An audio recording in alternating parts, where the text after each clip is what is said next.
तो यहाँ पे अपन ने सीखा कि अगर किसी भी सर्कुलर कॉइल जो कि किसी एक समान चुंबकीय क्षेत्र में गति कर रही है, उसमें हम यहाँ पे एक रॉड कनेक्ट करते हैं और ये जो कंडक्टिंग रॉड है ये भी अगर चुंबकीय क्षेत्र के ही अंदर है तब इसमें ईएमएफ प्रोड्यूस होगा, जिसकी वजह से इस पूरे सर्किट में कोई भी धारा प्रवाहित नहीं होगी, जिसे हम इसमें किरचॉफ वोल्टेज लॉ अप्लाई करके देख चुके हैं और Kirchhoff voltage law already current electricity में पढ़ चुके हो कि कैसे अप्लाई करना है। दूसरा, अगर हम इसी रॉड को, ये जो रॉड है, इसे हम इस तरीके से ए और बी के बीच में यूँ लगाते हैं कि ये चुंबकीय क्षेत्र से बाहर आती है। अब ये एक ऐसा केस है जिसमें ये कॉइल जो सर्कुलर कॉइल है ये तो चुंबकीय क्षेत्र के अंदर ही गति कर रही है, लेकिन ये जो प्रतिरोध है ये चुंबकीय क्षेत्र से बाहर है। अब ये ईएमएफ की तरह बिहेव नहीं करेगा और इसमें अब करंट फ्लो करेगी। नाउ एक अपने मॉड्यूल में इसी कंसेप्ट पे बेस्ड एक क्वेश्चन भी दे रखा है। उस क्वेश्चन में भी कुछ ऐसा ही है कि एक कॉइल एक चुंबकीय क्षेत्र में गति कर रही है और उसमें डायमेट्रिकली दो अपोजिट एंड के बीच में अगर एक हम बल्ब कनेक्ट कर दें तो वो जलेगा या नहीं। तो उसका सीधा सा आंसर है वो नहीं जलेगा, क्योंकि वो भी उसी कॉइल के दोनों सिरों के बीच में कनेक्ट होकर के चुंबकीय क्षेत्र के अंदर ही उसके साथ साथ गति कर रहा है। तो जिस वायर में हमने बल्ब कनेक्ट किया होगा वो भी एक कंडक्टिंग रॉड है और उसमें भी एक ईएमएफ इंड्यूस हो जाएगा और वो यहाँ पे जो सेकंड वाले केस में अपन पढ़ रहे हैं इसकी तरह बिहेव करेगा और उसमें कोई भी करंट फ्लो नहीं करेगी। पर अगर हम उसको किसी भी तरीके से उसी बल्ब को एक ऐसी जगह कनेक्ट करते हैं इन्हीं दोनों सिरों के बीच में कि वो खुद मैग्नेटिक फील्ड से आउट हो जाता है, तो जो भी ए से बी के बीच में जितना भी विभवांतर उत्पन्न हो रहा होगा उसकी वजह से कुछ ना कुछ इसमें धारा प्रवाहित होगी, तब वो ग्लो कर सकता है।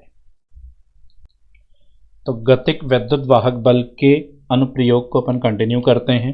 अभी अपन ने सीखा था कि अगर कोई भी एक सर्कुलर कंडक्टिंग कॉइल है कोई ये किसी एक समान चुंबकीय क्षेत्र में अगर गति करती है तो इसमें जो कुल वैद्युत वाहक बल उत्पन्न होता है वो 0 होता है। यहाँ पे हमने चुंबकीय क्षेत्र पूरे में यूनिफॉर्म इनवर्ड डायरेक्शन में एक समान चुंबकीय क्षेत्र जो -z अक्ष की तरफ है उसके अंदर इन कॉइल्स को हम मूव करा रहे हैं। पहले वाले केस में ये अगर v चाल से गति कर रही है तो ये इतना अपन पहले सीख चुके हैं कि अगर इसका बिल्कुल ऊपरी सिरे पे पॉइंट ए और सबसे निचले सिरे पे पॉइंट सी ले लेते हैं तो ए से सी के बीच में इस तरीके से इन दोनों पार्ट्स के लिए जो बैटरीज बनेंगी वो कुछ यूँ आती हैं और इन E का जो मान आया था E बराबर वो 2BVR के बराबर था, जिसमें R इसकी त्रिज्या थी। लेकिन अब A से B के बीच का जो कुल EMF है वो तो 2BVR था, पर इस रॉड के अंदर नेट जो विद्युत वाहक बल उत्पन्न हो रहा था वो 0 था। अब अगर इसी केस में अपन A से B के बीच में यहाँ पे एक रॉड लगा देते हैं, वो मैं सेकंड वाले केस में बना रहा हूँ। यहाँ पे हमने एक इसके व्यास के अलॉन्ग एक रॉड लगा दी, तो A से B के बीच में हम देख रहे थे यहाँ पे एक विद्युत वाहक बल आ रहा था जो 2BVR के बराबर था। तो A से B के बीच में विद्युत वाहक बल 2BVR है, क्या उसकी वजह से इसमें धारा प्रवाहित होगी या नहीं होगी? तो उसका आंसर है नहीं, अगर ये इसी के अंदर ही कनेक्टेड है। तो अब इसको समझने के लिए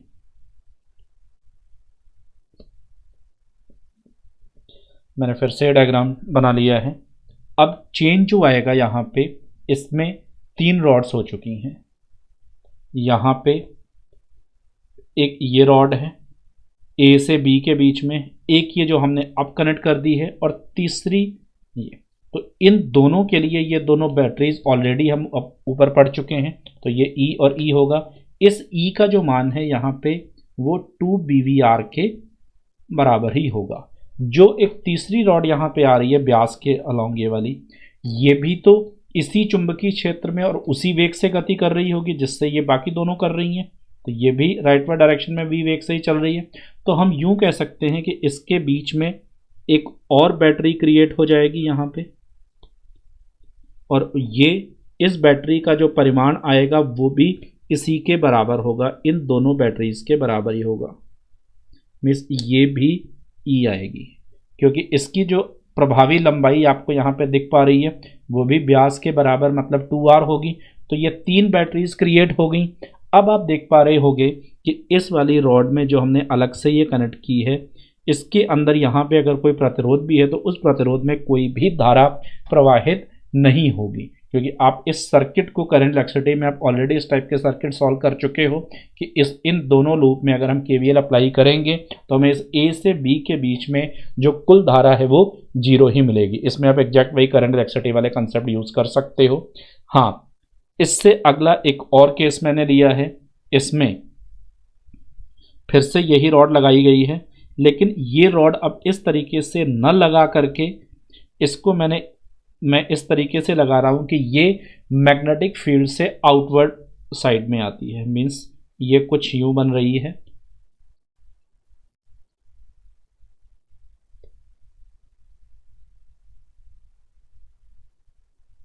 और इसके बीच में हम यहां पे एक प्रतिरोध लगा रहे हैं, कुछ यूं।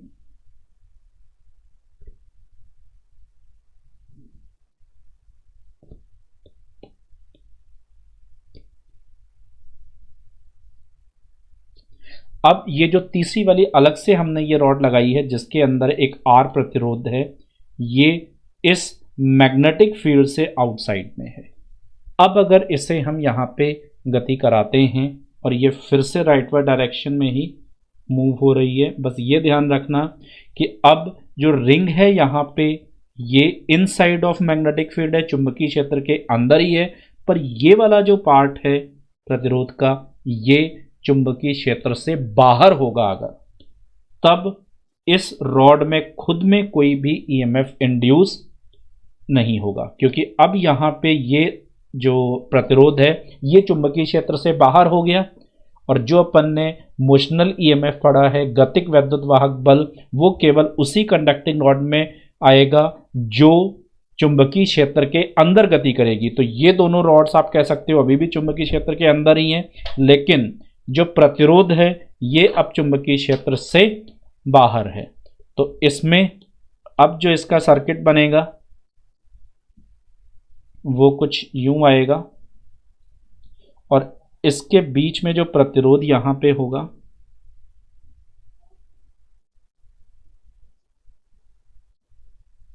कुछ यूं।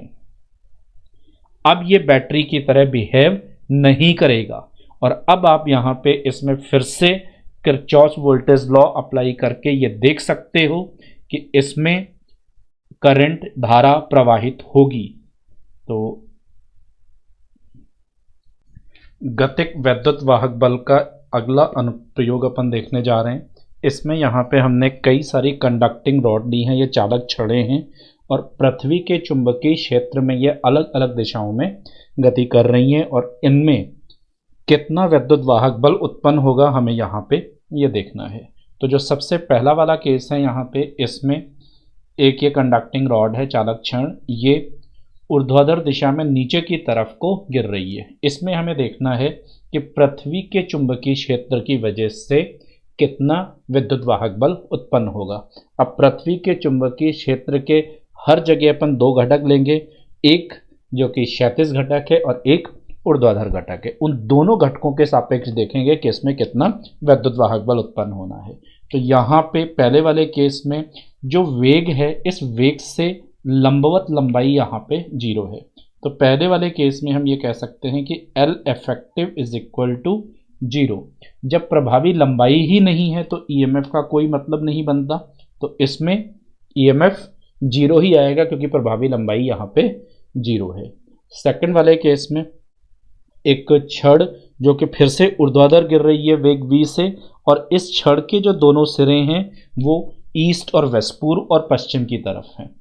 तो इस वाले केस में अगर हम देखें 2 घटक के रिस्पेक्ट में हमें देखना है, यहाँ पे इस वाले केस में प्रभावी लंबाई L है, क्योंकि इस वेग से जो लंबवत लंबाई है वो जो भी छड़ की अपनी लंबाई है और उसको अपन L लेकर के चल रहे हैं, तो इसमें प्रभावी लंबाई नॉट इक्वल टू 0 है। और इसके बाद के इन सारे केसेस में जो आगे हमने केसेस बना रहे हैं, इन सब में प्रभावी लंबाई नॉट इक्वल टू जीरो ही है।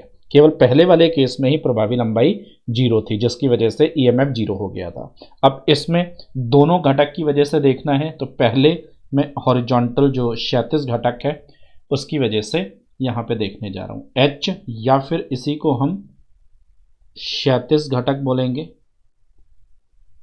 तो इस क्षैतिज घटक के कारण आपकी विद्युत वाहक बल इसमें कितना उत्पन्न होगा ये चेक करना है। तो क्षैतिज घटक की जो दिशा होगी वो हमेशा उत्तर की तरफ को होगी। तो अब अगर हम यहाँ पे डायरेक्शंस देखें, वेग की, लंबाई की और तीसरी चुंबकीय क्षेत्र की, इनमें से अगर कोई दो भी समांतर हो गए तो ईएमएफ जीरो हो जाएगा। ये हम पहले भी पढ़ चुके हैं। अगर तीनों में से लंबाई, वेग एंड तीसरा यहाँ पे चुंबकीय क्षेत्र, इन तीनों में से अगर कोई दो भी समांतर हो जाते हैं तो जो ईएमएफ यहाँ पे प्रोड्यूस होगा वो जीरो हो जाएगा। तो सबसे पहले वाले केस में क्षैतिज घटक, वेग और लंबाई, हम तीनों को देख रहे हैं। वेग की दिशा नीचे की तरफ है, क्षैतिज घटक उत्तर की तरफ है, नॉर्थ की तरफ है, और जो क्षण की लंबाई है वो पूर्व पश्चिम में है। तो यहाँ पे तीनों हमें लंबवत दिख रहे हैं, तीनों में से कोई भी दो समांतर नहीं है, मतलब यहाँ पे इसमें एक ईएमएफ इंड्यूस होगा जो बीवीएल के बराबर होगा।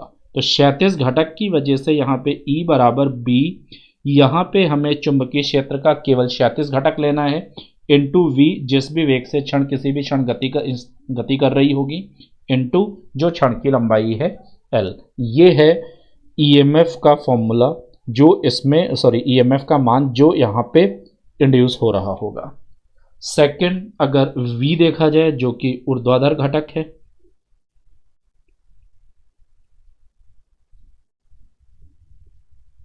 तो ऊर्ध्वाधर घटक के लिए जो ऊर्ध्वाधर घटक की दिशा होगी चुंबकीय क्षेत्र के, वो या तो ऊर्ध्वाधर नीचे की तरफ होगी या ऊर्ध्वाधर ऊपर की तरफ होगी। मतलब वेग और चुंबकीय क्षेत्र का ऊर्ध्वाधर घटक दोनों समांतर हो गए, और इन दो के समांतर होते ही थीटा का मान जीरो होने की वजह से V और B के बीच का कोण जीरो है, तो VB sine theta E zero हो जाएगा, जिसकी वजह से हम कह सकते हैं यहाँ पे जो ईएमएफ इंड्यूस होगा वो होगा जीरो।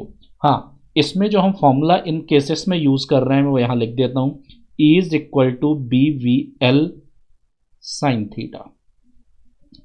अब BVL साइन थीटा में जो थीटा कोण है ये V और B के बीच का कोण है, और हमें दिख रहा है कि थीटा का मान यहाँ पे जीरो नहीं होना चाहिए, और जो L यहाँ पे ले रहे हैं वो इफेक्टिव लिया जाता है हमेशा।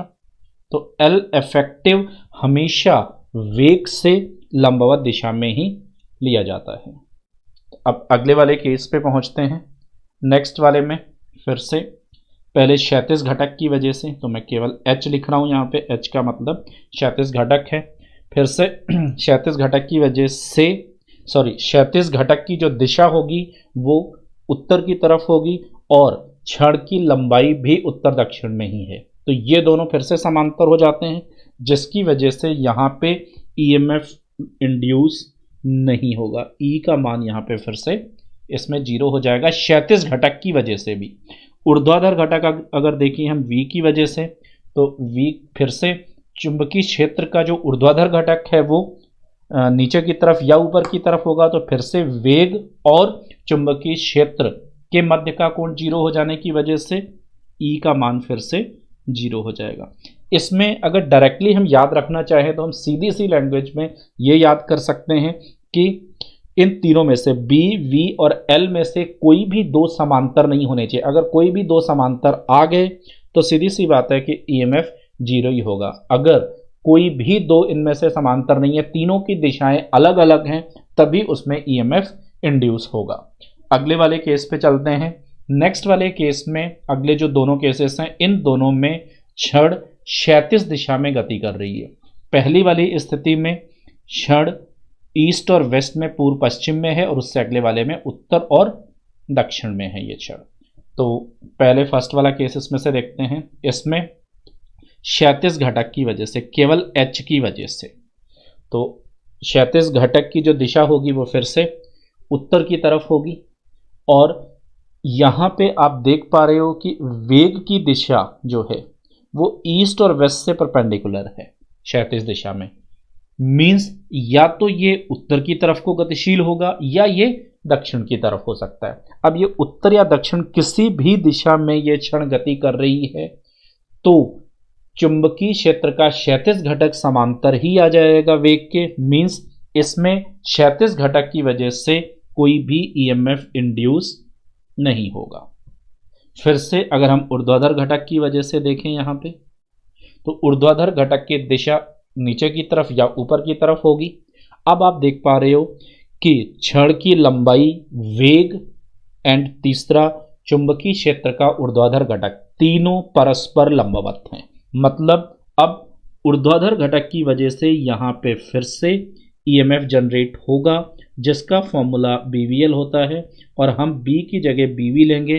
बीवी का मतलब चुंबकीय क्षेत्र का ऊर्ध्वाधर घटक है। सबसे लास्ट वाले केस में जो छड़ है उसकी लंबाई नॉर्थ और साउथ, उत्तर और दक्षिण की तरफ है, तो जो इसका वेग होगा वो या तो पूर्व की तरफ आएगा या पश्चिम की तरफ आएगा, या पूर्व की तरफ या पश्चिम की तरफ। पहले क्षैतिज घटक की वजह से देख रहे हैं एच की वजह से, तो एच जो क्षैतिज घटक है और क्षण की लंबाई दोनों समांतर हो गई। मीन्स ईएमएफ इक्वल टू 0 होगा। अब अगर ऊर्ध्वाधर घटक की वजह से देखें तब तीनों हमें लंबवत दिख रहे हैं। क्षण की लंबाई उत्तर दक्षिण में है, वेग पूर्व या पश्चिम किसी एक दिशा में है, और जो ऊर्ध्वाधर घटक है चुंबकीय क्षेत्र का वो ऊपर या नीचे की तरफ होगा। तो तीनों लंबाई, चुंबकीय क्षेत्र और वेग परस्पर लंबवत दिशाओं में हो गए। फिर से यहाँ पे ईएमएफ आएगा जिसका मान BV/VL के बराबर होगा। अपना अगला टॉपिक है प्रेरित विद्युत क्षेत्र। अगर कहीं पर भी चुंबकीय क्षेत्र समय के साथ परिवर्तित होती है तो उस स्पेस में एक विद्युत क्षेत्र उत्पन्न होता है जिसे हम प्रेरित विद्युत क्षेत्र कहते हैं। तो यहाँ पे एक आर त्रिज्या का ये एक बेलनाकार जो सिलेंड्रिकल रीजन लिया गया है। अब इसके अंदर एक समान चुंबकीय क्षेत्र है यहाँ पे, और ये चुंबकीय क्षेत्र समय के साथ परिवर्तित हो रहा है, या तो इंक्रीज हो रहा है या डिक्रीज हो रहा है। 3 पॉइंट्स लिए हैं, ए इनसाइड में, बी आउटसाइड में और सी इसकी सतह पे लिया गया है। इन तीनों ही पॉइंट्स पे अगर हम चेक करेंगे तो हमें एक वैद्युत क्षेत्र मिलता है। ये वैद्युत क्षेत्र प्रेरित वैद्युत क्षेत्र कहलाता है, और जिसके प्रेरित होने का कारण चुंबकीय क्षेत्र का समय के साथ परिवर्तित होना है। तो कहीं पर भी अगर चुंबकीय क्षेत्र समय के साथ परिवर्तित होती है तो उस स्पेस में एक विद्युत क्षेत्र भी प्रेरित होता है। अब इसे समझने के लिए यहाँ पे एक फिर से ये आर त्रिज्या का स्पेस लिया है। ये आर त्रिज्या का एक सिलेंड्रिकल रीजन है, इसके अंदर यही सेम केस मैंने उठा लिया है। अब इसके लिए 2 एडिशनल ये लूप्स लिए हैं, लूप 1 और ये लूप 2। लूप 1 की जो त्रिज्या है वो कैपिटल आर से कम है, मतलब ये loop 1 inside of cylindrical region है, और जो लूप 2 है उसकी त्रिज्या कैपिटल आर से ज्यादा है, वो आउटसाइड में है इस सिलेंड्रिकल रीजन के, जिसके अंदर चुंबकीय क्षेत्र समय के साथ परिवर्तित हो रहा है। तो अब हमें इन दोनों ही लूप्स के किसी भी पॉइंट पे, इनसाइड वाले लूप के एक पॉइंट पे और आउटसाइड के लूप पे कोई भी एक पॉइंट ले, इन पे कितना विद्युत क्षेत्र प्रेरित हो रहा होगा वो निकालना है। उसके लिए E का formula minus of integration of E.dl ये अपन इलेक्ट्रोस्टैटिक्स में पढ़ चुके हैं, और इस चैप्टर में इसे माइनस ऑफ d∅dt पढ़ा है जो लेंज लॉ के अकॉर्डिंगली या फेराडे लॉ के हिसाब से है। यहाँ से माइनस कैंसिल हो जाएगा, हम इसे इंटीग्रेशन ऑफ E/dl cos 0 लिख सकते हैं। यहाँ पे E और dl के बीच का कोण 0 है। मीन्स ये जो विद्युत क्षेत्र यहाँ पे उत्पन्न होता है वो इन सर्कुलर लूप्स की फॉर्म में होता है। तो अब अगर विद्युत क्षेत्र भी इसी दिशा में है, सर्कुलर लूप की डायरेक्शन में, और L भी इसी दिशा में आएगा, तो इन दोनों के बीच का जो कोण होगा वो 0 हो जाएगा। इसे हम equal to d/dt of phi का फॉर्मूला BA cos थीटा होता है, तो हम इसे BA cos B और A के बीच का कोण होता है थीटा यहाँ पे, तो यहाँ से हम देख सकते हैं कि B और A के बीच का कोण भी यहाँ पे हमें 0 ही मिल रहा है। दोनों इनवर्ट डायरेक्शन में है। मैग्नेटिक फील्ड भी, जो चुंबकीय क्षेत्र है वो भी अंदर की तरफ है, और इस लूप के लिए जो कैपिटल आर त्रिज्या का लूप लिया है, इसका जो क्षेत्रफल सदिश आएगा वो भी नीचे की तरफ ही होगा। तो cos 0 दोनों जगह 1 हो जाएगा। हम इसे e integration of dl equal to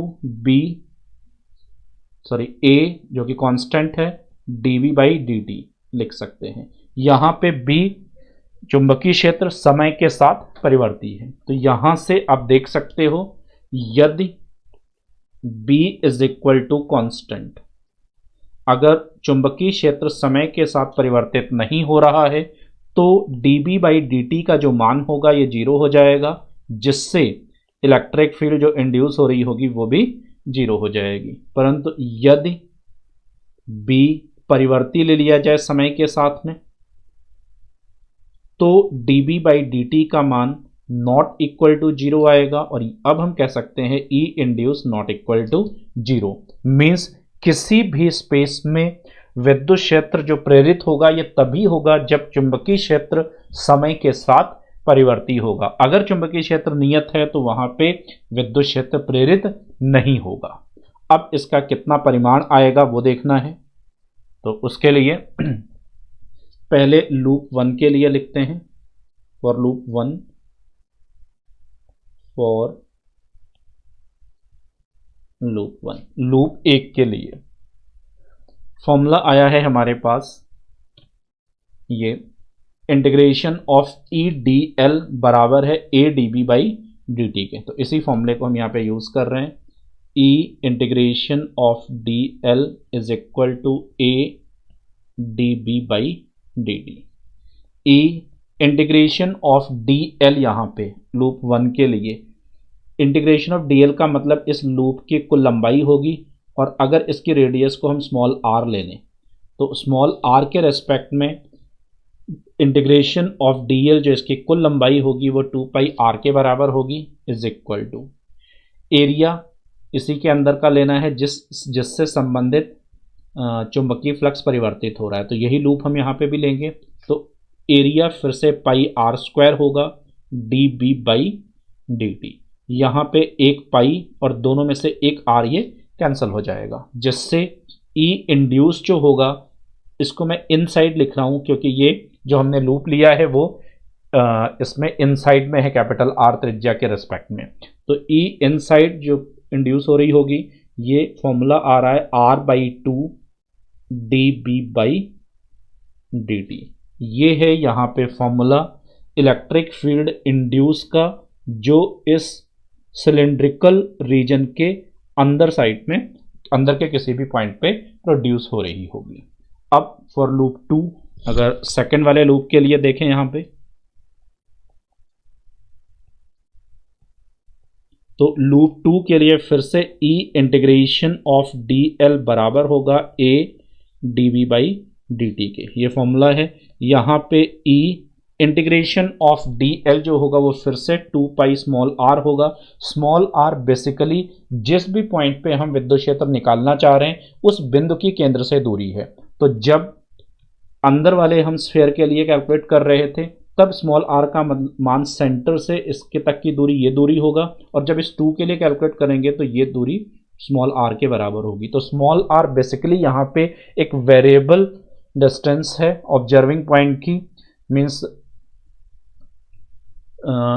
small are हमेशा केंद्र से जिस भी पॉइंट पे हम विद्युत क्षेत्र निकाल रहे होंगे उस बिंदु तक की दूरी ली जाएगी। ये बराबर एरिया।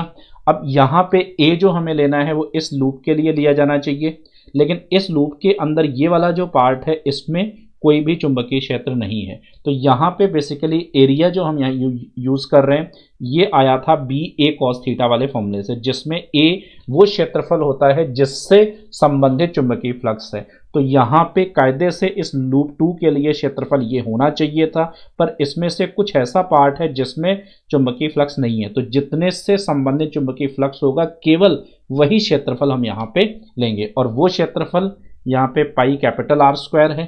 तो pi capital R square D B by D T. यहाँ से पाई कैंसिल हो जाएगा, और ई आउटसाइड क्योंकि ये पॉइंट अब आउटसाइड पे लिख रहे हैं, आउटसाइड के लिए formula R square by 2 R and D B by dt, कुछ ऐसा बन रहा है। तो दोनों फॉर्मूले अपन ने कैलकुलेट कर लिए, इनसाइड का और आउटसाइड का, जिसमें आउटसाइड का जो फॉर्मूला आ रहा है इलेक्ट्रिक फील्ड इंड्यूस का वो r²/2r dv/dt, और इनसाइड के लिए जो फॉर्मूला आया है वो स्मॉल r/2 dv/dt है। और इन दोनों से ही दिख रहा है कि जब अगर चुंबकीय क्षेत्र b समय के साथ परिवर्ती होगा तभी ये dv/dt दोनों नॉट इक्वल टू 0 होंगे और तभी induced electric field not equal to 0 आएगी। तो अब दोनों फॉर्मूले अपन ने कैलकुलेट कर लिए कि इनसाइड में कैसे हम विद्युत क्षेत्र निकालेंगे और आउटसाइड में कैसे निकालेंगे। अब अगर हम ग्राफ बनाते हैं तो आप यहां से देख सकते हो कि ई इनसाइड में directly proportional to small r है और ई आउटसाइड के लिए इनवर्सली प्रोपोर्शनल टू r है। अब इस फॉर्मूले से अगर हम देखते हैं तो इसके सेंटर पे स्मॉल r का मान 0 होने की वजह से ई इंड्यूस 0 हो जाएगा। मींस इस सिलेंड्रिकल रीजन जो लिया है इसके सेंटर पे प्रेरित वैद्युत क्षेत्र का मान 0 होगा। जैसे जैसे यहां से बाहर की तरफ जाते जाएंगे स्मॉल r का मान बढ़ता जाएगा, जिसकी वजह से प्रेरित विद्युत क्षेत्र का परिमाण भी बढ़ता जाएगा और यहां पे जाकर के इसकी सतह पे जाकर के ये मैक्सिमम होगा। और जैसे ही आउटसाइड में आएंगे तो ये फॉर्मूला लगेगा जिसमें E प्रोपोर्शनल टू 1/r है, मतलब आउटसाइड में आते ही अब जैसे जैसे r बढ़ेगा केंद्र से ऑब्जर्विंग पॉइंट की डिस्टेंस बढ़ेगी, वैसे वैसे E का जो परिमाण होगा प्रेरित वैद्युत क्षेत्र का परिमाण घटता जाएगा। तो हम कह सकते हैं सेंटर पे 0 होगा, जैसे जैसे बाहर आते जाएंगे वैसे वैसे E का परिमाण बढ़ेगा, सतह पे आकर के अधिकतम होगा और फिर बाहर जाने पे घटता जाएगा और अनंत पे जाकर के ये फिर से 0 हो जाएगा। अब इसी को हम एक ग्राफ के फॉर्म में रिप्रेजेंट करेंगे। तो उसके लिए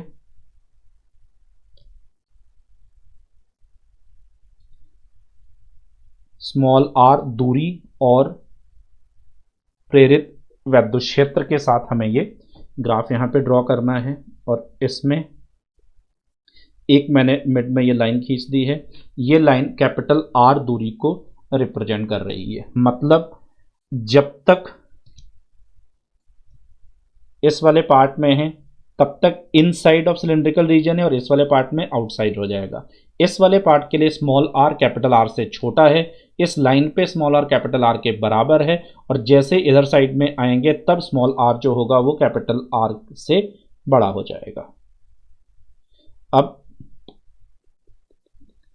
इसको मैंने डॉटेड कर दिया है। अब जो ग्राफ है पहले E इनसाइड के लिए अगर देखें तो E inside directly proportional to small r है, तो इसके लिए जो ग्राफ आएगा वो स्ट्रेट लाइन बनेगा कुछ यूं। अब जैसे ही आउटसाइड में आएंगे तो यहां से दिख रहा है कि E प्रोपोर्शनल टू 1/r है, तो इससे आगे वाला जो पार्ट होगा E प्रोपोर्शनल टू 1/r जो कि हाइपरबोला शेप जैसा कुछ आएगा, कुछ ऐसा ग्राफ होगा। सरफेस पे जहां पे स्मॉल r कैपिटल R के बराबर है, यहां पे इलेक्ट्रिक फील्ड का मान सबसे ज्यादा है और इन दोनों में से किसी भी फॉर्मूले से अगर हम चेक करें स्मॉल r को कैपिटल R के बराबर पुट करें तो ये r/2 dv/dt के बराबर आएगा। तो ये जो परिमाण वैद्युत क्षेत्र का अधिकतम परिमाण है ये कैपिटल r/2 dv/dt के बराबर है। इनसाइड के लिए E proportional to small r है, जबकि आउटसाइड के लिए E प्रोपोर्शनल टू 1/r है। तो यहां पे अपन ने सीखा कि अगर कहीं पर भी चुंबकीय क्षेत्र समय के साथ परिवर्तित हो रहा है तो उस स्पेस में एक वैद्युत क्षेत्र भी प्रेरित होता है और उस वैद्युत क्षेत्र का परिमाण इन दोनों फॉर्मूलों से हम कैलकुलेट कर सकते हैं। अगर कोई भी सिलेंड्रिकल रीजन दे रखा है तो जब तक उसके इनसाइड में होंगे तब तक E प्रोपोर्शनल टू R है और जैसे आउटसाइड में जाएंगे E प्रोपोर्शनल टू 1/r आएगा और जो भी ये वैद्युत क्षेत्र यहाँ पे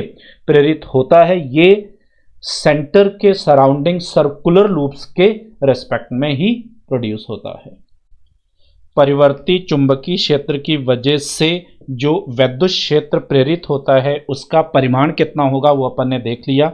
अब हमें उसके दिशा देखनी है, तो उसके लिए dB/dt को यहाँ पे मैं इंक्रीजिंग ऑर्डर में ले रहा हूँ। मीन्स ये चुंबकीय क्षेत्र समय के साथ इंक्रीज हो रहा है। तो यहाँ पे भी लेंज के नियम का ही प्रयोग करेंगे। लेंज के नियम के हिसाब से अगर ये चुंबकीय क्षेत्र अंदर की तरफ है और बढ़ रहा है तो जो प्रेरित आएगा चुंबकीय क्षेत्र उसकी दिशा इस तरीके से आएगी कि इसे कम करने की कोशिश करे। तो कम करने के लिए जो प्रेरित वैद्युत वाहक बल की वजह से जो चुंबकीय क्षेत्र आएगा उसकी दिशा ऊपर की तरफ को होनी चाहिए। अगर हम अपवर्ड डायरेक्शन में राइट हैंड का थंब ले लेते हैं तो फिंगर्स को रोटेट कराने पे हमें वो एंटी क्लॉकवाइज डायरेक्शन में मिलती हैं। मींस इसमें जो वैद्युत क्षेत्र उत्पन्न होगा उसकी जो डायरेक्शन होगी वो इस तरीके से कुछ एंटी क्लॉकवाइज डायरेक्शन में आएगी। इसे हम लेंज लॉ से कैलकुलेट कर सकते हैं। अगला टॉपिक है भंवर धारा। परिवर्ती चुंबकीय क्षेत्र में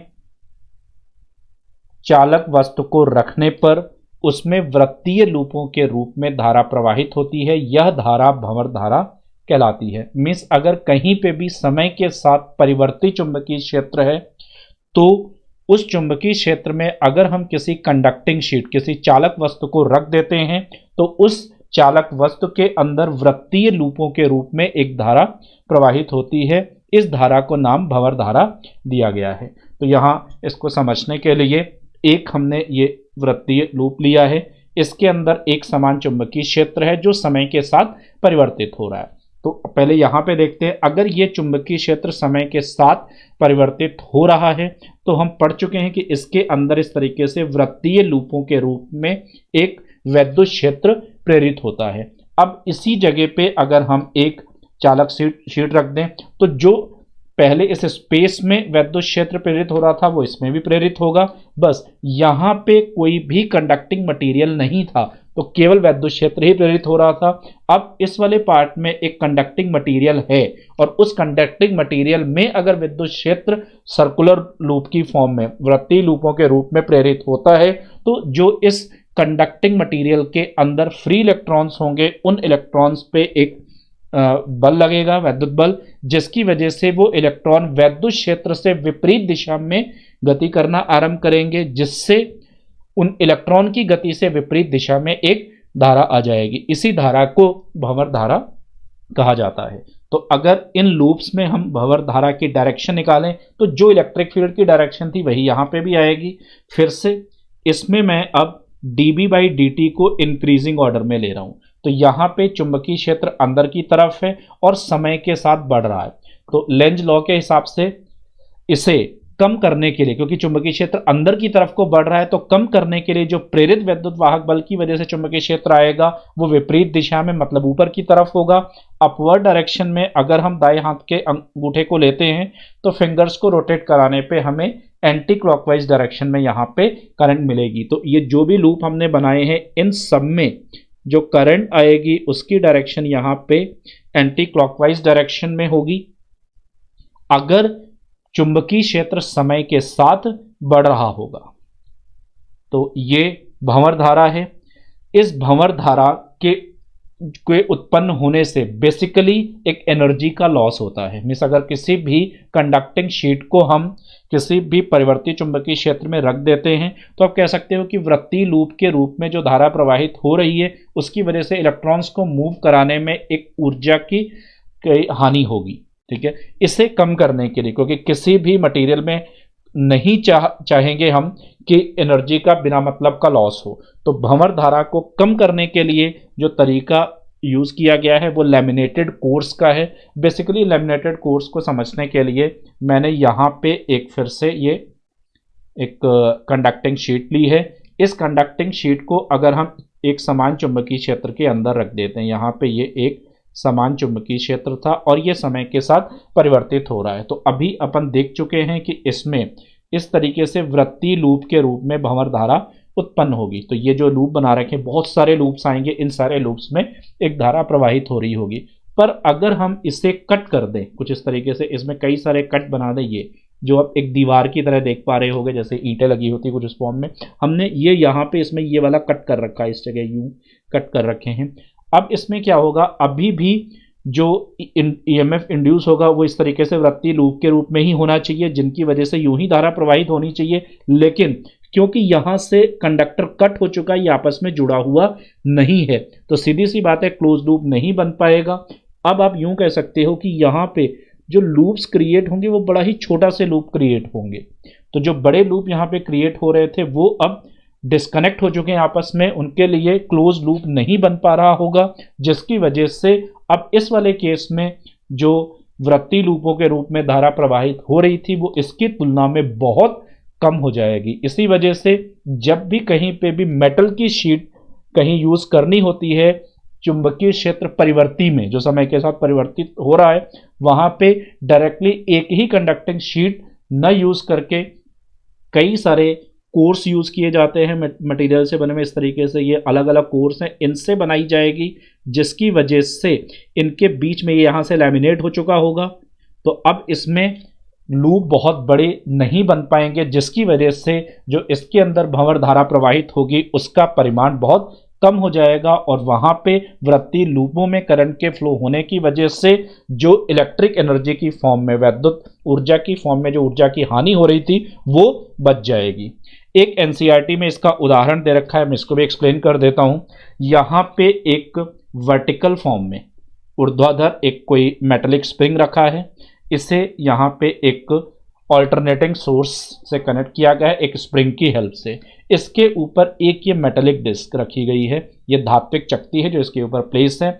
इस पे इसका जो भार होगा mg वो नीचे की तरफ लग रहा होगा। तो अगर हम इसका फ्री बॉडी डायग्राम बनाते हैं तो इसमें ऊपर की तरफ को नॉर्मल रिएक्शन आ रहा होगा स्प्रिंग की वजह से, और नीचे की तरफ को इसका गुरुत्वीय बल जो mg भार होगा वो लग रहा होगा। तो इस पे बैलेंस होगी। लेकिन जैसे ही हम इस स्विच को क्लोज करेंगे, यहाँ से स्विच को क्लोज करते ही इसमें एक करंट फ्लो होने लग जाएगी, और ये जो करंट है, क्योंकि एसी सोर्स हमने लगा रखा है, तो ये एसी करंट आप जानते हो कि जीरो से मैक्सिमम होकर के फिर जीरो होकर के फिर दूसरी साइड में मैक्सिमम होकर के फ्लो करती है। मींस लगातार समय के साथ ये परिवर्ती धारा होगी। तो अगर इस लूप में एक परिवर्ती धारा प्रवाहित होती है तो अभी अपन ने देखा कि इस वाले स्पेस में एक इलेक्ट्रिक फील्ड प्रेरित होगी। उस इलेक्ट्रिक फील्ड की वजह से ये जो यहाँ पे इसके ऊपर एक चकती रखी हुई थी, ये मेटेलिक है, धात्विक है, तो इसके अंदर भंवर धारा प्रवाहित होने लग जाएगी। और लेंज क्या नियम कहता है कि ये हमेशा अपोज करेगी जो इसके अंदर धारा आएगी इससे। तो जिस भी डायरेक्शन में किसी क्षण इसमें इस स्प्रिंग में धारा प्रवाहित हो रही उससे ये विपरीत दिशा में धारा होगी। तो इन दोनों में धारा एक दूसरे से विपरीत दिशा में हो जाएगी। पिछले वाले चैप्टर में अपन ये पढ़ चुके हैं कि अगर दो लूप्स में धारा समान दिशा में प्रवाहित होती है तो वो दोनों लूप एक दूसरे को आकर्षित करते हैं, और अगर दोनों लूप में धारा विपरीत दिशा में होती है तो वो दोनों एक दूसरे को प्रतिकर्षित करते हैं। तो यहाँ पे स्प्रिंग की वजह से इस चकती पे चुंबकीय बल ऊपर की तरफ को लगने लग जाएगा। तो अब अगर हम इसका फ्री बॉडी डायग्राम बनाते हैं तो एफ बी ऊपर की तरफ होगा और एफ जी जो इसका भार है एम जी वो नीचे की तरफ होगा। इस एफ बी की वजह से ये चकती ऊपर की तरफ उठती जाएगी। जैसे जैसे ये दूरी बढ़ती जाएगी स्प्रिंग से चकती की, वैसे वैसे एफ बी का परिमाण कम होता चला जाएगा, और किसी एक दूरी पे आकर के एफ बी और एफ जी बराबर हो चुके होंगे। आप कह सकते हो वहां पे अप्रोक्सीमेटली एक साम्यावस्था की स्थिति बन जाएगी। तो थोड़ा सा ऊपर ये हल्का सा वाइब्रेट करने लग जाएगी, लेकिन इन दोनों के बीच में अब संपर्क नहीं रहेगा।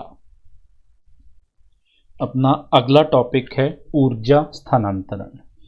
एक्चुअल में जो लेंज का नियम है, तो लेंज नियम के अनुसार जब भी किसी भी चालक में एक वैद्युत वाहक बल उत्पन्न होता है तो उस वैद्युत वाहक बल को उत्पन्न करने के लिए उसमें इलेक्ट्रॉन्स को मूव करना होगा, तभी उसमें एक ईएमएफ जनरेट होगा, क्योंकि इलेक्ट्रॉन एक साइड से दूसरी साइड में शिफ्ट होते हैं, जिनकी वजह से उस चालक के दोनों सिरों के मध्य में एक विद्युत वाहक बल उत्पन्न होता है या विभवांतर बनता है। अब जब भी किसी भी चालक को किसी भी चुंबकीय क्षेत्र में गति कराई जाएगी तो हमें उस पर एक कार्य करना पड़ेगा। वो किसी भी रूप में कार्य हो सकता है। जो उस पर कार्य किया जाएगा वो किया गया कार्य हमेशा बराबर होगा जितना उसमें ईएमएफ इंड्यूस कराने के लिए एनर्जी की रिक्वायरमेंट होगी। इसी को ऊर्जा स्थानांतरण बोला गया है। मीन्स अगर कोई भी कंडक्टिंग रॉड, कोई बॉडी कंडक्टिंग किसी भी चुंबकीय क्षेत्र में गति करती है तो लेंज के नियम के अनुसार उसमें एक विद्युत वाहक बल उत्पन्न होता है। पर उस विद्युत वाहक बल के उत्पन्न होने के लिए, उससे मूव कराने के लिए हमें उस पे एक कार्य करना पड़ेगा, और वही कार्य हमेशा उसमें ऊर्जा की फॉर्म में स्थानांतरित होता है, या यूं कह सकते हैं कि वही कार्य ऊर्जा के रूप में परिवर्तित होकर के उसके अंदर इलेक्ट्रॉन्स को डिस्प्लेस कराता है, जिसकी वजह से वहां पे एक धारा इंड्यूस होती है, प्रेरित होती है, या विद्युत वाहक बल प्रेरित होता है। तो अब यहाँ पे हमने एक एग्जाम्पल लिया है, इसमें एक वृत्ताकार कुंडली है। ये इस वृत्ताकार कुंडली को इस चुंबकीय क्षेत्र से बाहर खींचा जा रहा है, तो हमें इस पे कितना बल लगाना पड़ेगा, हम इसी से स्टार्ट कर रहे हैं। तो सबसे पहले आवश्यक बल है, इसके लिए बल की क्यों जरूरत पड़ेगी, सबसे पहले अपन ये समझते हैं। अगर यहाँ पे इस कॉइल को हम चुंबकीय क्षेत्र से बाहर खींचने की कोशिश कर रहे हैं, इसका निकालते हैं, मतलब ये लूप गति करेगा और इसके लिए वेग की दिशा कुछ यूं आएगी। अब इसमें से एक छड़ जो है, ये तो चुंबकीय क्षेत्र से बाहर है इतना पार्ट, लेकिन जो इसका पार्ट अभी चुंबकीय क्षेत्र के अंदर होगा, इस वाले पार्ट में वैद्युत वाहक बल प्रेरित होगा। उसमें से भी ये जो दोनों पार्ट्स हैं, इनके वेग समांतर होने की वजह से इनमें ईएमएफ इंड्यूस नहीं होगा, ईएमएफ केवल इस वाले पार्ट में इंड्यूस होगा। तो इस वाले हिस्से में ईएमएफ इंड्यूस होगा, जिसकी वजह से यहाँ पे एक करंट फ्लो करेगी। अब इसमें जो ईएमएफ इंड्यूस होगा, उसकी जो डायरेक्शन होगी वो कुछ यूं आएगी। V क्रॉस B की अगर हम यहाँ पे डायरेक्शन देखें तो V एक्स एक्सिस की तरफ और B माइनस जेड की तरफ है। तो V क्रॉस B की अगर डायरेक्शन देखेंगे तो ऊपर की तरफ आएगी। तो जो पॉजिटिव चार्ज होता है वो हमेशा V क्रॉस B की तरफ, और electric field minus of V cross B की तरफ को जनरेट होती है। तो यहाँ पे जो ऊपरी सिरा है वो पॉजिटिव चार्ज वाला और निचला नेगेटिव वाला होगा। अब इसकी वजह से जो करंट की डायरेक्शन है वो आपको दिख पा रही होगी, कुछ यूं आएगी। तो इस रॉड में करंट आई अपवर्ड डायरेक्शन में हो जाएगी, ये राइटवर्ड, इसमें डाउनवर्ड और इसमें लेफ्टवर्ड। करंट तो पूरे पार्ट में ही फ्लो होगी, भले ही ईएमएफ केवल इसी में जनरेट हुआ, और जब ये लूप क्लोज होगा तभी धारा प्रवाहित हो सकती है यहाँ पे। अब मैग्नेटिक फील्ड वाले पिछले चैप्टर में अपन ये पढ़ चुके हैं, जब भी किसी रॉड को जिसमें करंट फ्लो हो रही है उसे हम किसी चुंबकीय क्षेत्र में रखते हैं तो उस पे एक चुंबकीय बल लगता है। तो अब इस पे एक चुंबकीय बल भी लगेगा। इसमें से फिर से ये वाला पार्ट जो आउटसाइड में है चुंबकीय क्षेत्र से, इस पे कोई चुंबकीय बल नहीं लगना, जितना पार्ट इसके इनसाइड में है केवल उसी पे चुंबकीय बल लगेगा। अब सबसे पहले इस वाले पार्ट के लिए इस पे जो चुंबकीय बल आएगा, उस चुंबकीय बल के लिए फॉर्मूला था एफ बी बराबर आई एल क्रॉस बी, और L की डायरेक्शन, क्योंकि L यहाँ पे I की वजह से, I और L दोनों मिल करके वेक्टर बने हैं, तो L की डायरेक्शन हमेशा I की डायरेक्शन में ही होगी। तो यहाँ पे इस वाली रॉड के लिए vector L upward plus y अक्ष की तरफ है और B माइनस जेड की तरफ है। तो अगर हम L cross B direction check करें तो वो हमें माइनस एक्स की तरफ मिलेगी, राइट हैंड थंब से आप ये देख सकते हो। तो इस पे जो चुंबकीय बल लगेगा उसकी जो डायरेक्शन आएगी वो माइनस एक्स अक्ष की तरफ होगी। अब अपन सेकंड वाले पार्ट पे चलते हैं। इस वाले पार्ट के लिए जितना चुंबकीय क्षेत्र के अंदर होगी ये लंबाई, इसके लिए B फिर से इनवर्ड डायरेक्शन में है और L प्लस एक्स की तरफ हो जाएगी। तो प्लस एक्स से माइनस जेड की तरफ को अगर राइट हैंड के फिंगर्स को हम लेकर के जाते हैं तो थंब हमें अपवर्ड डायरेक्शन में मिलेगा, मतलब इसके लिए L क्रॉस B की जो डायरेक्शन होगी वो अपवर्ड आएगी। तो इस वाले पार्ट पे एफ बी अपवर्ड होगा।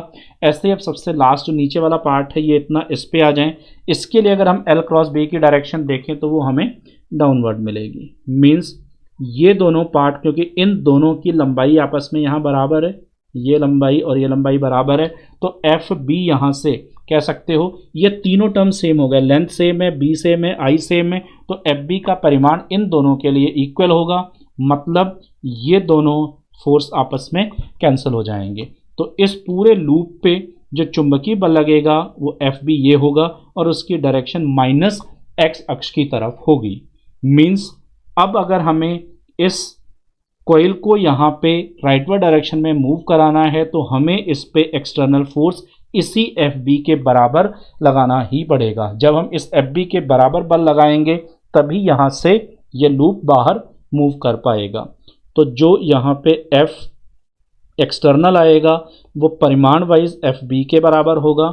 यहाँ से आप देख सकते हो आई बी एल साइन थीटा लिया जा सकता है इसका परिमाण, तो ये बराबर आई बी एल साइन थीटा है इसका फॉर्मूला। इसमें मान रख रहे हैं आई यहाँ से ई बाई आर के बराबर आएगा into B into L, and sine 90 degree हो जाएगा एल और बी के बीच का कोण यहाँ से आपको दिख पा रहा होगा कि चारों रॉड्स में से कहीं पे भी आप देखो हर जगह 90 डिग्री है, लेकिन हमें केवल इस वाले पार्ट के लिए यहाँ पे लेना था जिस पे बल लग रहा है। तो ये E by R B L sine 90 के बराबर आ रहा है। अब हमें ई चाहिए, तो ई का फॉर्मूला हम पहले पढ़ चुके हैं, B V L sine theta के बराबर होता है, जिसमें बी चुंबकीय क्षेत्र है, वी वेग जिससे भी ये गति कर रही होगी, एल प्रभावी लंबाई है जो वेग से लंबवत होगी और वेग से लंबवत लंबाई यहाँ पे एल है, और थीटा यहाँ पे वी और बी के बीच का कोण होता है। यहाँ पे भी आपको दिख पा रहा होगा वी और इस बी के बीच का जो कोण है वो 90 डिग्री है, तो ये साइन 90 हो जाएगा, जिसकी वजह से बी वी एल के बराबर यहाँ पे विद्युत वाहक बल उत्पन्न होगा। तो ये जो ई आया है ये विद्युत वाहक बल बी वी एल के बराबर है। तो जो धारा आएगी उसमें ई बाई आर है, तो ये B V L by R into B L sine 91 हो जाएगा, जिससे एक्सटर्नल फोर्स यहाँ पे बी स्क्वायर एल स्क्वायर, ये यहाँ पे B square L square V by R के बराबर आ रहा है कुछ। तो ये है बाह्य बल, जितना बाह्य बल इस पे लगाना पड़ेगा जिससे कि इसे बाहर मूव कराया जा सके। तो फॉर्मूला आ रहा है एफ एक्सटर्नल बराबर B square L square V by R, जिसमें बी चुंबकीय क्षेत्र है, एक समान चुंबकीय क्षेत्र, जिसमें से इस वलय को, वर्गाकार जो वलय उसको बाहर, लूप को बाहर निकाला जा रहा है। एल उसकी प्रत्येक भुजा की लंबाई है यहाँ पे, v जिस वेग से इसको बाहर निकालना है, और r यहाँ पे इसका प्रतिरोध है। इस पूरे लूप का जो प्रतिरोध होगा वो कैपिटल R यहाँ पे लिया गया है। अब इसी केस में अगर हमें वर्क निकालना हो, कुल इस पे कितना हमें कार्य करना पड़ेगा अगर वो निकालना है, तो उसके लिए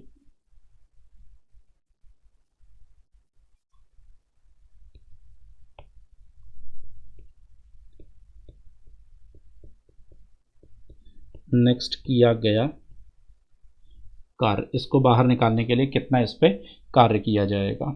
अब इस लूप को अगर मैग्नेटिक फील्ड से बाहर निकालना है, v वेग से हम इसको बाहर की तरफ निकाल रहे हैं, अब हमें l लंबाई के बराबर इसको विस्थापित करना पड़ेगा। अगर ये लूप शुरू में पूरे तरीके से इनसाइड में है मैग्नेटिक फील्ड में, और बाद में इसको हमें बाहर निकाल देना है, तो आप यहाँ पे मैं एक फिर से डायग्राम बना ले रहा हूँ। ये एक समान चुंबकीय क्षेत्र है और इसके अंदर कोई एक स्क्वायर लूप कुछ यूं रखा हुआ है।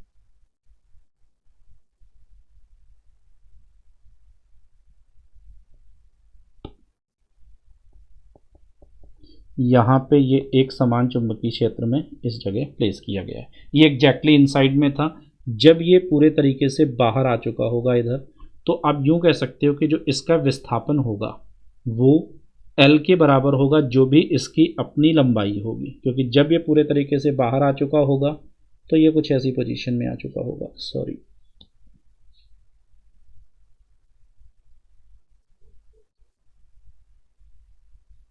कुछ ऐसी पोजीशन में।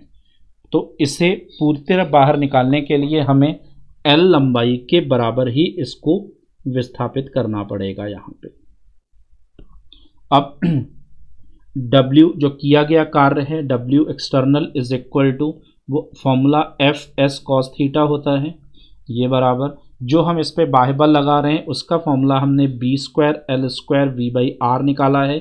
विस्थापन यहाँ पे L के बराबर, और बल और विस्थापन के बीच का जो कोण है वो 0 डिग्री होगा, जिसकी वजह से किए गए कार्य का formula B square L cube V by R के बराबर आ रहा है। ये है कुल किया गया कार्य इसे बाहर विस्थापित करने में। मतलब अगर हम इस कॉइल को बाहर निकालते हैं चुंबकीय क्षेत्र से, तो हमें इस पे L cube by V by R के बराबर इस पे कार्य करना पड़ेगा। और जितना भी हम इस पे ये कार्य करेंगे वो सारा का सारा कार्य ऊर्जा के रूप में स्थानांतरित होगा। मीन्स वही इलेक्ट्रिक एनर्जी की फॉर्म में इस लूप में यूं फ्लो करेगा, जिसकी वजह से आवेश यहाँ पे मूव करेगा, फ्लो करेगा। अब तीसरा पार्ट है इसकी पावर, शक्ति कितनी आएगी। तो पावर के लिए P का formula W external by T, W by T होता है, ये is equal to B square L cube V by R T. और यहाँ पे क्योंकि इन साइड से केवल आउटसाइड में हम लेकर के गए हैं इस लूप को, तो जो v बाई टी है वेग बटे समय विस्थापन के बराबर होता है, sorry L by T, L by T यहाँ से वेग के बराबर होगा, या फिर हम इसको यूं लिख सकते हैं B square L square V by R into L by T. L विस्थापन और टी समय है, तो विस्थापन बटे समय वेग के बराबर हो जाएगा, जिसकी वजह से ये formula P is equal to B square L square V square by R के बराबर आ जाएगा। तो ये अपन ने तीन फॉर्मूले निकाले हैं यहाँ पे। पहला वाला कितना बाह्य बल लगेगा, सेकंड चुंबकीय क्षेत्र से लूप को बाहर निकालने के लिए कितना कार्य करना पड़ेगा, और तीसरा थर्ड वाला जो केस है उसमें शक्ति कितनी लगेगी, B square L square V square by R के बराबर है। अब इसमें कुछ चीज़ें और देखते हैं। यहाँ से जो हमने फॉर्मूला निकाला है फोर्स का, ये एफ एक्सटर्नल वेलोसिटी के डायरेक्टली प्रोपोर्शनल है। मींस अगर हम फोर्स बढ़ाएंगे तो वेलोसिटी बढ़ जाएगी। तो जैसे जैसे हम हमें इसे बाहर निकालने के लिए v वेलोसिटी से, v का मैं कोई भी एक एग्जांपल ले रहा हूँ, मान लो हमें 2 सेंटीमीटर पर सेकंड से इसे बाहर खींचना है, तो 2 सेंटीमीटर पर सेकंड से बाहर खींचने के लिए हमने एक बल कैलकुलेट कर लिया, वो कोई भी एक बल आ रहा है, उतना बल हम इस पर लगा रहे होंगे, तो उस 2 सेंटीमीटर पर सेकंड से ये बाहर आ रही होगी लूप। लेकिन अगर हम ये बल बढ़ा देंगे, तो जैसे हम बल बढ़ाएंगे एक्सेलरेशन आएगा और उसकी वजह से वेग बढ़ेगा, और तुरंत जैसे ही वेग बढ़ेगा, वेग के बढ़ने की वजह से इसमें ये जो लूप था इसके अंदर यहाँ से हम देख पा रहे हैं ईएमएफ बढ़ेगा। ईएमएफ बढ़ेगा इस वाले वायर में यहाँ पे, तो करंट बढ़ जाएगी, और करंट बढ़ेगी तो यहाँ से देख सकते हैं हम धारा के बढ़ते ही एफ बी बढ़ जाएगा। मीन्स जैसे ही हम एफ एक्सटर्नल को बढ़ाएंगे उसी क्षण एफ बी भी बढ़ जाएगा। ठीक है, हाँ वेग थोड़ा सा बढ़ चुका होगा क्योंकि एफ एक्सटर्नल और वेग दोनों डायरेक्टली प्रोपोर्शनल है। मीन्स हम इसको बाहर निकालते समय अगर बल बढ़ाएंगे तो उतने ही ज़्यादा वेग से ये लूप बाहर आएगा, लेकिन वेग हमेशा ही नियत रहेगा। जिस क्षण हम बल को बढ़ाएंगे केवल एक मोमेंट के लिए वेग बढ़ेगा और उसके बाद फिर से एक कांस्टेंट वेलोसिटी से ही ये बाहर निकल पाएगी। अब मैंने यहाँ पे जो एग्जांपल लिया था इनसाइड से आउटसाइड वाला, तो मैंने एग्जैक्टली क्लोज ये डायग्राम बनाए हैं कि केवल L विस्थापित होगा ये समझने के लिए था। अगर इसके बजाय यहाँ पे कोई भी लूप है, ये एक मैग्नेटिक फील्ड है, इसके अंदर यहाँ पे एक ये लूप रखा हुआ है इनिशियली, और इसको हम इस पोजीशन पे लेकर के आते हैं। इसके अंदर मैंने 2 सिचुएशन अभी बनाई थी पिछले वाला डायग्राम में। एक ये थी जब कंप्लीटली इनसाइड है, और उससे अगली वाली जब इसमें से कंप्लीटली आउटसाइड चला जाएगा।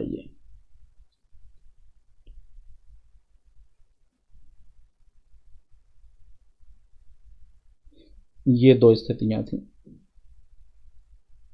नाउ अब अगर मैं 1 से लेकर के 2 तक लेकर के आता हूं इसके बीच में 3 और 4 और पोजीशन बना रखी है। तो 3 से 4 का विस्थापन आपको दिख पा रहा होगा कि L के बराबर है, लेकिन 1 से 2 तक के रिस्पेक्ट में अगर हम देखते हैं यहाँ पे, तो 1 पे इनसाइड में है, 1 से लेकर के 3 तक ये लूप कंप्लीटली इनसाइड रहेगा इस मैग्नेटिक फील्ड के। तो अगर एक मैग्नेटिक फील्ड के अंदर एक लूप है जो इनसाइड में है इसके, तो आप देख सकते हो यहाँ पे इसमें दोनों ही पार्ट्स में। अब मैं इसको राइटवर्ड डायरेक्शन में v वेलोसिटी से मूव कराता हूँ, मतलब मैं इस पर एक बाह्य बल अप्लाई करता हूँ। तो यहाँ पे इस वाले केस में, ये अपन पहले भी पढ़ चुके हैं पिछले टॉपिक्स में भी, कि अगर एक चुंबकीय क्षेत्र के अंदर एक क्लोज लूप गति करता है तो उसमें ई नेट हमेशा जीरो होता है। तो इसमें ई नेट जो आएगा वो जीरो होगा, क्योंकि यहाँ पे इन दोनों ही जो वायर्स हैं, इन दोनों में सेम अमाउंट की, सेम मैग्नीट्यूड के ईएमएफ की बैटरी जनरेट होगी। तो नेट ईएमएफ यहाँ पे जीरो हो जाएगा। अगर नेट ईएमएफ जीरो है तो इसमें कोई धारा प्रवाहित नहीं होगी। कोई धारा प्रवाहित नहीं होगी तो जैसा अपन ने यहाँ पे देखा, एफ बी बल नहीं लगेगा, और एफ बी नहीं लगेगा तो एफ एक्सटर्नल भी जीरो की जरूरत होगी।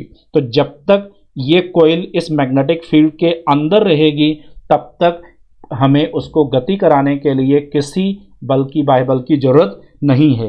केवल बाह्य बल की जरूरत पड़ेगी जब चुंबकीय क्षेत्र के अंदर से बाहर आती है या आउटसाइड से इनसाइड जाएगी, या तो एंटर करते हुए या फिर उससे एग्जिट होते हुए ही हमें केवल बल की जरूरत पड़ेगी। तो अगर हम 1 से लेकर के 3 तक मूव कराते हैं तब भी जो कार्य आएगा वो इसी के बराबर होगा 1 से लेकर के 2 तक अगर मूव कराते हैं, क्योंकि 1 से लेकर के 3 तक हमें डिस्प्लेसमेंट तो ये जरूर होगा इतना, लेकिन कोई भी बाह्य बल नहीं लगेगा 1 से 3 वाली स्थिति में।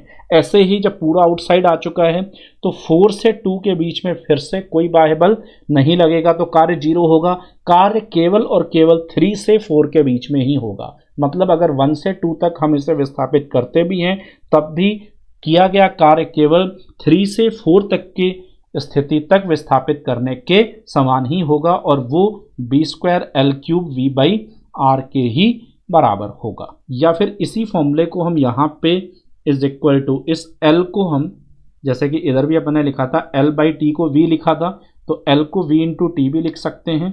तो यहाँ से b²L² v²T/r, कुछ ऐसा फॉर्मूला भी हो सकता है। ये भी किए गए कार्य का फॉर्मूला होगा। बेसिकली ये P इंटू टी है, b²L² v²/r पावर हो गया, और W हमेशा power into instantaneous power into समय के बराबर होता ही है। तो ये था ऊर्जा स्थानांतरण का केस। मैं एक बार इसको समराइज कर देता हूँ।